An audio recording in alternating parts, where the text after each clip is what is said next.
오늘부터 예레미야서의 내용을 가지고 우리 성도님들과 함께 은혜를 나누게 됩니다.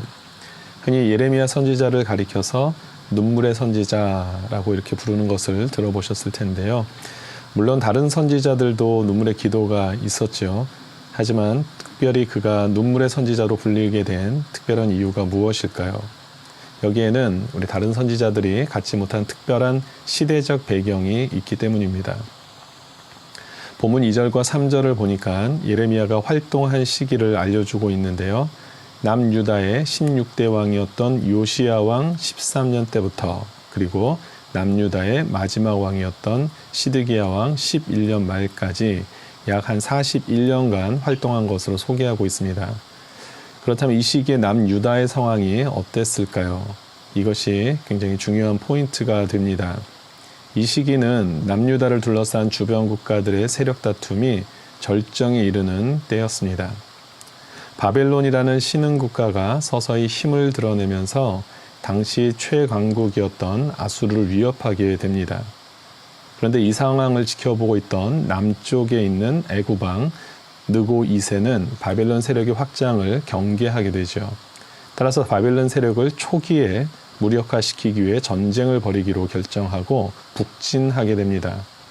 문제는 애국 군대가 북진하기 위해서는 지형상 남유다를 반드시 통과해야 하는데, 당시 남유다의 왕이었던 요시야 왕은 아수르가 바벨론에 의해 멸망당하기를 은근히 원하고 있었기 때문에 애국 군대가 바벨론과 전쟁을 치르는 것을 원치 않게 되죠. 따라서 애국 군대의 남유다 통과를 허락하지 않게 됩니다. 결국 이로 인해서 남유다와 애굽은 피할 수 없는 전쟁을 치르게 되는데요. 이 전쟁에서 남유다는 패배하게 되고, 이때 벌어진 무깁도 전투 중에 요시야 왕은 전사하게 됩니다. 중요한 것은 요시야 왕이 죽음을 맞이하게 되면서 그가 살아생전에 목숨을 걸고 진행해왔던 종교 개혁이 더 이상 힘을 받지 못하게 되고, 남유다는 점차 끝없는 영적 추락의 길로 빠져들게 되는 것입니다. 이러한 영적 추락의 모습을 하나님께서 그냥 내버려 두실 리가 없겠죠. 결국 하나님께서는 남유다의 심판의 도구로 바벨론을 사용하시게 됩니다. 1차, 2차, 3차 이러한 침공 끝에 주전 586년 시드기야 왕의 통치를 끝으로 남유다는 역사 속으로 사라지게 됩니다. 이처럼 남유다의 가장 가슴 아픈 역사의 시간대에 하나님의 부르심을 받고 활동했던 선지자가 바로 예레미야입니다.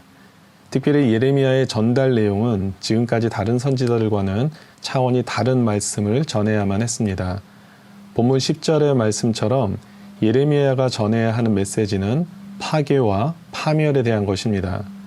다시 말해서 남유다는 반드시 멸망하게 된다.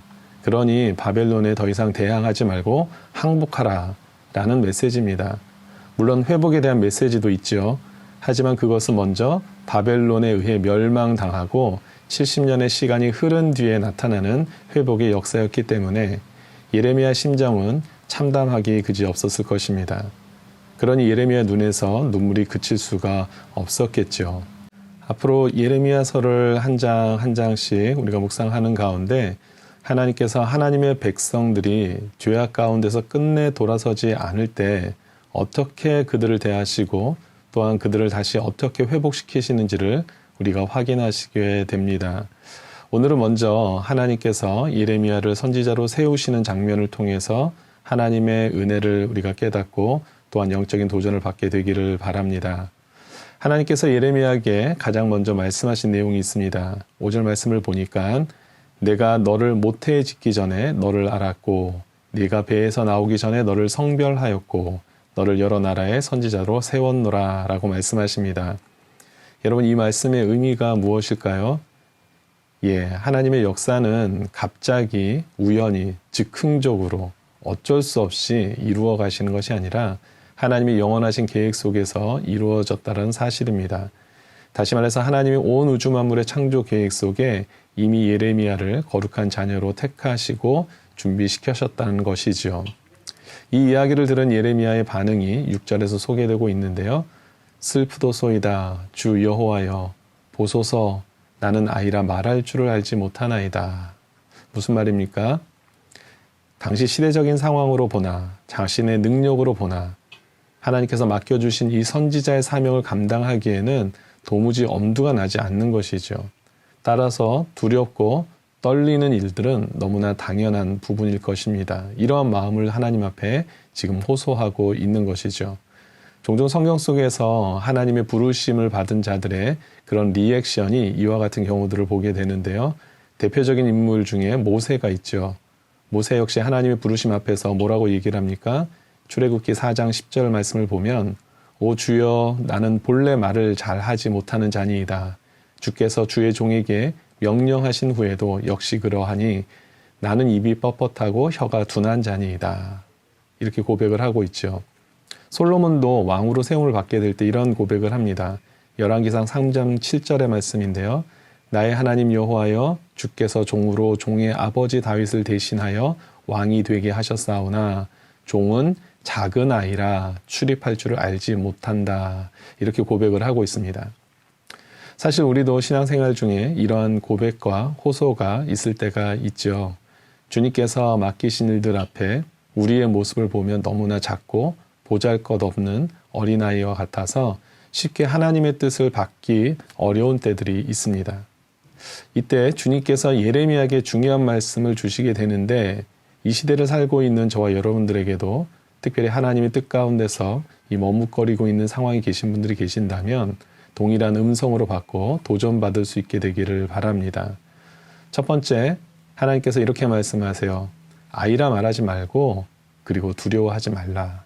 그리고 두 번째는 보내는 곳 어디든지 가라. 그리고 가서 내 말을 전하라.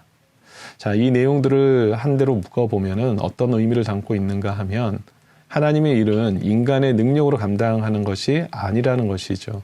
그래서 자신의 연약함을 보지 말고 하나님의 능력을 믿고 그저 말씀에 순종하며 나아가라는 것입니다. 그러면 주님께서 반드시 책임져 주신다는 것이죠. 사실 앞선 5절에서도 예레미야가 특별히 거룩한 자로 구별될 수 있었던 이유가 예레미야의 어떤 의롭고 거룩한 행실들이 너무나 많아 보여서가 아니라 이미 어머니의 배에서 나오기 전부터 하나님께서 그를 택하시고 구별해 주셨기 때문에 가능했다라고 고백하고 있죠. 언제나 주님을 의지하며 나아가는 자들, 그 모든 자들의 삶은 하나님께서 지키시고 보호하시고 그에게 맡겨주신 사명을 감당할 수 있도록 능력과 은혜를 주신다라는 사실입니다. 내 능력으로 감당하는 것이 결코 아니라는 것을 오늘 말씀을 통해서 우리에게 보여주고 계십니다. 그렇습니다. 예레미야 선지자의 시대보다 무려 2600여 년이 지난 시대에 살고 있는 저와 여러분들도 마찬가지죠. 하나님의 영원하신 창조의 계획 아래에서 이 땅에 태어나셨고 또 하나님의 의로 저와 여러분들을 덮어주셔서 하나님의 거룩한 성도가 될 수 있었던 것입니다. 따라서 우리도 말씀에 의지하고 순종하며 나아갈 때 반드시 저와 여러분들의 삶을 주님께서 붙드시고 인도하실 줄 믿습니다. 내가 할 수 없는 무능력한 자이고 연약한 자이고 부족한 자임을 깨닫는 바로 그 시점이 하나님의 놀라운 일들을 경험하게 되는 그런 역사의 시점임을 믿으시기 바랍니다. 오늘 하루도 주님의 발이 되어 주님이 원하시는 곳에 가시고 주님이 입이 되어 원하시는 말씀을 전하시는 그런 사명을 감당함으로 우리 주님의 마음을 시원케 하는 삶을 주님께 올려드리는 모든 성도님들 되시기를 주님의 이름으로 축원합니다. 아멘.